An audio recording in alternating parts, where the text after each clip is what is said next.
ಬೆಲೆ ಏರಿಕೆ ಖಂಡಿಸಿ ನಂಜನಗೂಡಿನಲ್ಲಿ ಬಿಜೆಪಿ ಮತ್ತು ಜೆಡಿಎಸ್ ಪಕ್ಷದ ಕಾರ್ಯಕರ್ತರು ಎತ್ತಿನ ಗಾಡಿ ಏರಿ ಪ್ರತಿಭಟನೆ ನಡೆಸಿದರು. ಹುಲ್ಲಹಳ್ಳಿ ವೃತ್ತದಲ್ಲಿ ಜಮಾಯಿಸಿದ ಪ್ರತಿಭಟನಾಕಾರರು ಎತ್ತಿನ ಗಾಡಿ ಏರಿ ಮಾನವ ಸರಪಳಿ ನಿರ್ಮಿಸಿ ರಾಜ್ಯ ಸರ್ಕಾರದ ವಿರುದ್ಧ ಧಿಕ್ಕಾಕಾರದ ಘೋಷಣೆಗಳನ್ನು ಕೂಗಿ ಆಕ್ರೋಶ ವ್ಯಕ್ತಪಡಿಸಿದರು. ಮಾಜಿ ಶಾಸಕ ಹರ್ಷವರ್ಧನ್ ಮಾತನಾಡಿ, ರಾಜ್ಯ ಸರ್ಕಾರ ಪೆಟ್ರೋಲ್ ಮತ್ತು ಡೀಸೆಲ್ ಬೆಲೆ ಏರಿಕೆ ಮಾಡಿದ ಪರಿಣಾಮ ಜನಸಾಮಾನ್ಯರಿಗೆ ತೊಂದರೆಯಾಗಿದೆ. ಗ್ಯಾರಂಟಿ ಯೋಜನೆಗಳಿಂದ ಸರ್ಕಾರ ದಿವಾಳಿಯಾಗಿದೆ. ರಾಜ್ಯ ಸರ್ಕಾರದ ಆರ್ಥಿಕ ಪರಿಸ್ಥಿತಿ ಕುಗ್ಗಿದೆ. 53,000 ಕೋಟಿ ರೂಪಾಯಿ ಹಣವನ್ನು ಗ್ಯಾರಂಟಿ ಯೋಜನೆಗಳಿಗೆ ಬಳಕೆ ಮಾಡಲಾಗುತ್ತಿದೆ. ಪರಿಶಿಷ್ಟ ಪಂಗಡ ಅಭಿವೃದ್ಧಿ ನಿಗಮದಲ್ಲಿ ಹಗರಣ ಮಾಡಲಾಗಿದೆ. ಪರಿಶಿಷ್ಟ ಜಾತಿ ವಿದ್ಯಾರ್ಥಿಗಳಿಗೆ ಸ್ಕಾಲರ್ಶಿಪ್ ನಿಲ್ಲಿಸಲಾಗಿದೆ. ಇದು ದಲಿತ ವಿರೋಧಿ ಸರ್ಕಾರವಾಗಿದೆ. ಎಸ್ಸಿ ಎಸ್ಟಿ ಮಕ್ಕಳಿಗೆ ಅನ್ಯಾಯ ಮಾಡುತ್ತಿದೆ ಎಂದು ಕಿಡಿಕಾರಿದರು. ಬಡವರಿಗೆ ಮತ್ತು ಮಧ್ಯಮ ವರ್ಗದ ಜನರಿಗೆ ದೊಡ್ಡ ಹೊರೆಯಾಗುತ್ತಿದೆ. ನಿದ್ರೆ ಮಾಡುತ್ತಿರುವ ಸರ್ಕಾರ ಈ ಕೂಡಲೇ ಎಚ್ಚೆತ್ತುಕೊಂಡು ಬೆಲೆ ಏರಿಕೆಯನ್ನ ಮಂತ್ರಿಗಳು ವಾಪಸ್ ತೆಗೆದುಕೊಳ್ಳಬೇಕು. ಇಲ್ಲದಿದ್ದಲ್ಲಿ ಕರ್ನಾಟಕ ಬಂದ್ಗೆ ಕರೆ ನೀಡಲಾಗುತ್ತೆ ಎಂದು ರಾಜ್ಯ ಸರ್ಕಾರಕ್ಕೆ ಎಚ್ಚರಿಕೆ ನೀಡಿ ತಹಶೀಲ್ದಾರ್ ಮುಖಾಂತರ ಸರ್ಕಾರಕ್ಕೆ ಮನವಿ ಪತ್ರ ಸಲ್ಲಿಸಿದರು.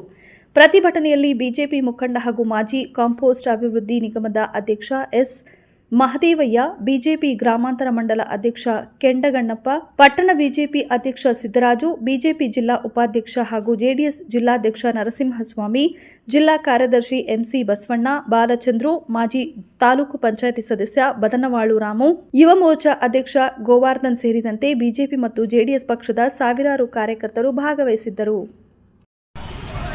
ಅಭಿವೃದ್ಧಿ ಕೆಲಸ ಕಾರ್ಯ ಆಗಲಿ ಏನು ಕೂಡ ಮಾಡೋಕ್ಕೆ ಅವ್ರಿಗೆ ಹಣಕಾಸಿನ ಒಂದು ಕಷ್ಟ ಕಾಲದಲ್ಲಿ ಇವರೆಲ್ಲ ಈ ಹೊರ ತರ್ತಿರೋಂಥದ್ದು ಅದು ಸರಿಗೆ ಬರ್ತಾ ಇಲ್ಲ. ಮಾನ್ಯ ಮುಖ್ಯಮಂತ್ರಿಗಳೇ, ಇದನ್ನ ವಾಪಸ್ ತಗೊಬೇಕು ಅಂತ ಹೇಳಿ ಇವತ್ತು ಪಕ್ಷದ ವತಿಯಿಂದ ನಾವಿಲ್ಲಿ ಪ್ರತಿಭಟನೆ ಮಾಡ್ತಾ ಇದ್ದೀವಿ. ನಿನ್ನೆನೂ ಕೂಡ ರಾಜ್ಯಾದ್ಯಂತ ಪ್ರತಿಭಟನೆ ಆಗಿದೆ. ಇವತ್ತು ನಂಜನಗೂಡು ತಾಲೂಕಲ್ಲಿ ನಾವು ಪ್ರತಿಭಟನೆ ಹಮ್ಮಿಕೊಂಡಿದ್ದೀವಿ. ವರ್ಣ ಕ್ಷೇತ್ರದಿಂದ ಕೂಡ ನಮ್ಮ ಮುಖಂಡರೆಲ್ಲ ಬಂದಿದ್ದಾರೆ ಇಲ್ಲಿ. ಒಟ್ಟಾರೆ ಇವತ್ತು ಸಾರ್ವಜನಿಕ ವಲಯದಲ್ಲಿ ಏನು ಈ ಬೆಲೆ ಏರಿಕೆಯಿಂದ ಆಗ್ತಿರೋಂಥ ಅನಾಹುತಕ್ಕೆ ವ್ಯಾಪಕ ಟೀಕೆ ಬರ್ತಾ ಇದೆ. ನಿದ್ರೆ ಮಾಡ್ತಿರೋಂಥ ಈ ಸರ್ಕಾರ ಎಚ್ಚೆತ್ಕೊಂಡು ಕೂಡಲೇ SC ST ಮಕ್ಕಳಿಗೆಲ್ಲ ಏನು ಅನ್ಯಾಯ ಮಾಡ್ತಾ ಇದ್ದಾರೆ, ಜೊತೆಗೆ ಈ ಬೆಲೆ ಏರಿಕೆ ವಿಚಾರದಲ್ಲಿ ಏನಾಗ್ತಿದೆ ಇಲ್ಲಿ. ಯಾಕಂದರೆ ಒಂದ್ಸತಿ ಈ ಡೀಸೆಲ್ ಪೆಟ್ರೋಲ್ ಬೆಲೆ ಏರಿಕೆ ಆದರೆ ಎಲ್ಲ ದಿನವಿತ್ತು ಬಳಸುವಂಥ ದಿನಸಿ ಇರ್ಬೋದು, ತರಕಾರಿ ಬೆಲೆ ಇರ್ಬೋದು, ಎಲ್ಲ ಜಾಸ್ತಿ ಕೂಡ ಆಗುತ್ತೆ.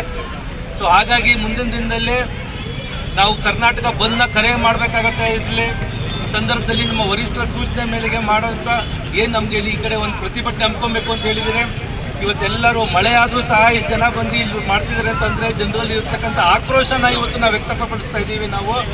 ಸೊ ಇದು ಯಾವುದೇ ಕಾರಣಕ್ಕೂ ಕೂಡ ಈ ಉಗ್ರವಾದಂಥ ಪ್ರತಿಭಟನೆನ ನಾವು ಮುಂದಿನ ದಿನ ತಗೊಬೇಕಾಗತ್ತೆ. ಸರ್ಕಾರ ಇದ್ರ ಬಗ್ಗೆ ಎಚ್ಚೆತ್ಕೊಂಡು